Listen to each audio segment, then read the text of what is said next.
begitu.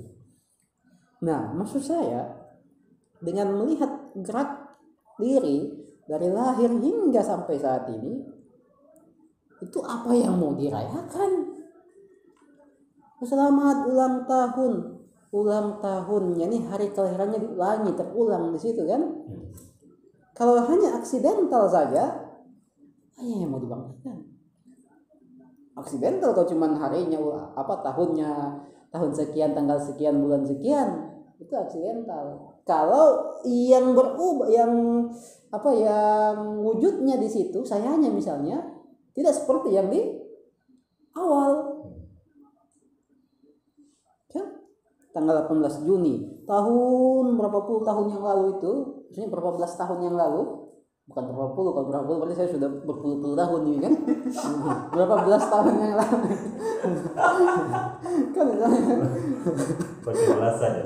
kalau berpuluh tahun yang lalu berarti sudah tua dong kan. Nah, jadi berbelas tahun yang lalu itu, belasan tahun yang lalu di tanggal 18 Juni lahirlah manusia yang diberikan nama saya ini.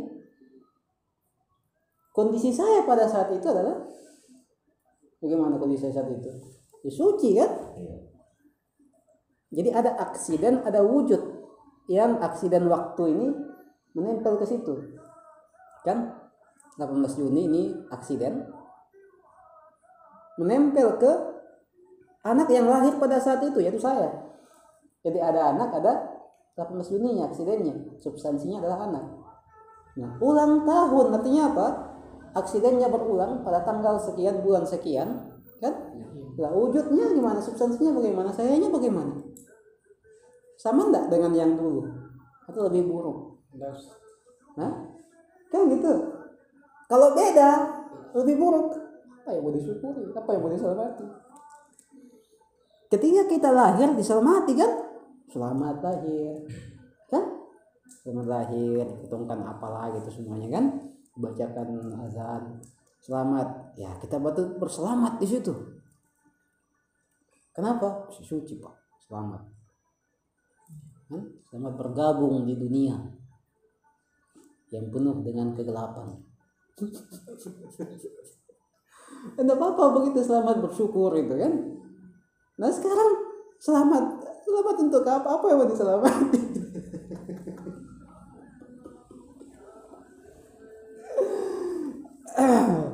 Kita patut selamat kalau level diri kita menyempurna atau tetap terjaga kesuciannya sebagaimana awal penciptaannya, awal wujud diri kita. Kita bersyukur di situ, kita patut selamat di situ. Artinya apa? Artinya kita tetap menjaga kefitrian diri di tengah berbagai macam ujian-ujian yang mungkin bisa saja merusak kefitrian diri ini. Atau kita patut bersyukur ketika ada satu masa di mana kita melakukan tindak eksploitasi sehingga fitrah kesucian terkotori, ternodai kan, tapi itu terhapus karena pertobatan dan sebagainya hingga di waktu ini. Nah, kita bersyukur lagi di situ. Lah kalau ternyata tidak, kan? Kalau tadi kita bersyukur dan itu bernilai. Kalau ini tadi fitrah kesuciannya terminis, kalau ini sudah capaian ikhtiar di sini, tetap menjaga kesucian, nanti nilai yang di sini. Kalau kita berhasil melewati ujian-ujian itu, begitu. Nah, di situ kita harus bersyukur. Kalau tidak, ada yang bisa tak patut bersyukur, tidak patut diselamati. Menyelamati keburukan diri itu kegilaan itu. Sudah tahu dapat error, selamat ya. Udah masuk ujian itu kan? Ujian, ya selamat masuk ujian. Oke, selamat masuk kampus kan? Oke, masuk kampus Pak. Nanti setelah ujian, nah kau dapat A, oke, selamat lagi.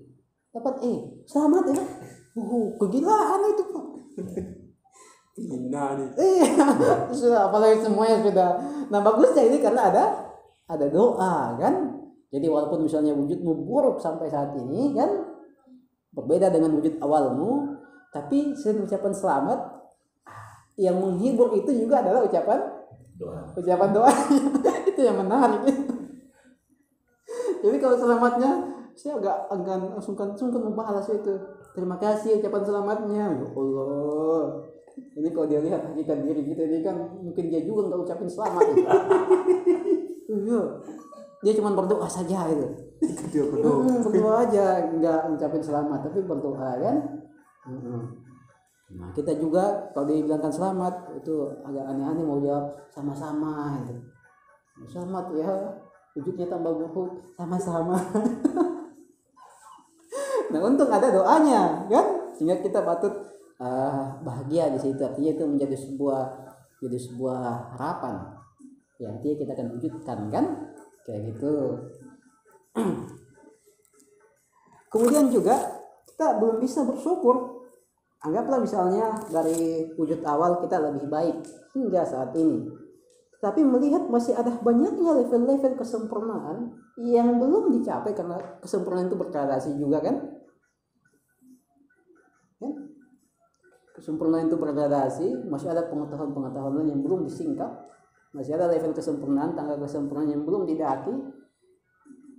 Sementara usia kalau diukur dengan ukuran alam, wah kita sudah mau hampir habis ini. Usia begitu banyak orang mati kan? Mungkin bukan usia saya 50 tas itu. Nah, ini juga tidak patut disyukuri. Kenapa? Karena masih ada level kesempurnaan yang belum kita capai, dan seharusnya kita capai di usia seperti itu.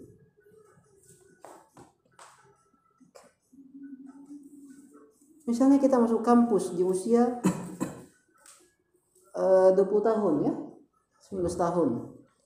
Bersyukur, di satu sisi bersyukur, tapi di sisi lain kita tidak bisa bersyukur. Kenapa? Karena di usia seperti itu semestinya kita sudah menguasai ilmu-ilmu alatnya yang nantinya kita gunakan dalam perkuliahan, seperti bahasa dan sebagainya kan.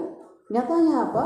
Kita masuk kampus, ternyata biar bahasa belum ada yang dikuasai. Masih bahasa Along yang dikuasai. Masih bahasa Makassar.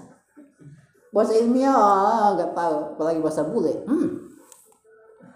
Sementara kita lihat di sekeliling kita, ada SMA sudah pintar bahasa Inggris, sehingga masuk kuliah tinggal lahap buku-bukunya. Kita masih sibuk kursus sana sini. Kuliah jurusan bahasa Inggris 4 tahun kemudian nggak bisa bahasa Inggris. Terus kenapa nih jurusan bahasa Inggris? Kenapa tiap kursus saja 2 bulan bisa kuliah jurusan bahasa Inggris, 4 tahun kemudian tidak bisa bahasa Inggris. 4 tahun loh ini. Mending kau gunakan waktu 1 tahun untuk kursus. Nah itu juga tidak bisa kita bersyukur. Kenapa? Karena ada kesempurnaan yang semestinya kita telah miliki di usia seperti itu, dan ternyata kita tidak miliki.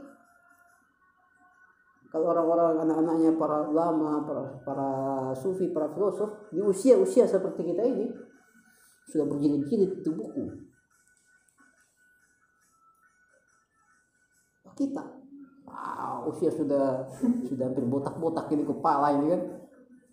Ternyata apa? Ternyata masih di pembahasan wujud, definisi, hakikat.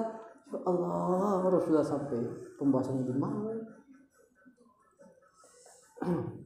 Nah, di situ juga kita tidak bisa bersyukur melihat kesempurnaan yang belum kita capai dan semestinya kita capai di usia begini. Tidak ada yang disyukuri. Nah, yang bisa disyukuri itu adalah karena bersyukurnya pada Tuhan, bukan melihat diri, melihat Tuhannya yang terus memberikan limpahan wujudnya pada kita. Nah ini yang kita syukuri dianya. Kalau kita lihat level wujud kita, enggak syukur-syukur, enggak ada yang layak untuk disyukuri. Begitulah ulang tahun. Yang disyukuri, kalau mau disyukuri itu adalah Tuhannya yang terus memberikan wujud. Diri ya, enggak ada yang layak untuk disyukuri. Langsung dicatat ya.